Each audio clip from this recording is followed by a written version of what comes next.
pricing and specification is currently unavailable. The Moto E4. Meet Motorola's latest affordable, feature-packed phone, the Moto E4.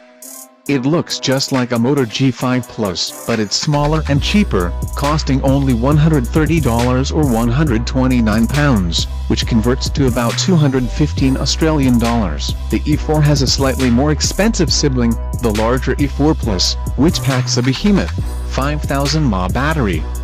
The E4 runs a version of Android Nougat 7.1 with only a thin layer of Motorola software on top, the usual Moto flair, like being able to view notifications while the screen is off, and some handy shortcut gestures as well. Like the Moto G5 Plus and the Moto Z2 Play, the E4 has one button nav that turns the sensor into a navigation pad. Swipe left to go back, swipe right to show recent apps, tap once to go home, long tap to lock the screen, tap and hold to bring up Google Assistant. The Moto E4 has a removable battery. Not every region will get a fingerprint reader.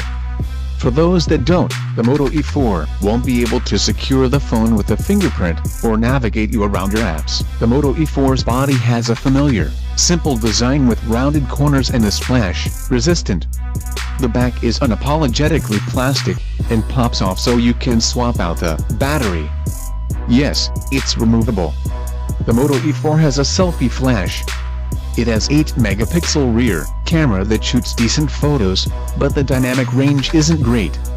On a bright sunny day, highlights blow out and shadows get crunched into black. Once this happens, it's hard to get those nuances back. In other situations without such extremes, the camera produces good shots. On the front is a 5-megapixel camera with a dedicated flash.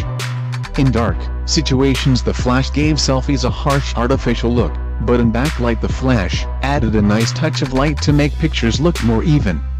Then there are the aspects of the E4 that make it feel like a budget phone: a 5-inch, 720-pixel display, not very detailed or bright by today's standards, a micro USB charging port, 16 GB of storage, though you can add up to 128 GB more with a micro SD card, 2 GB of RAM, no NFC, neither does the E4 Plus. On paper its 1.4 GHz quad-core Snapdragon 425 processor, or 427 depending on region, seems underwhelming. The Motorola Moto E4 is available in the US from Verizon now. You can buy it unlocked at Motorola's website and from other third-party retailers like Amazon, starting June 30th. You'll be able to buy it globally later this summer. Thanks for watching the video and don't forget to subscribe.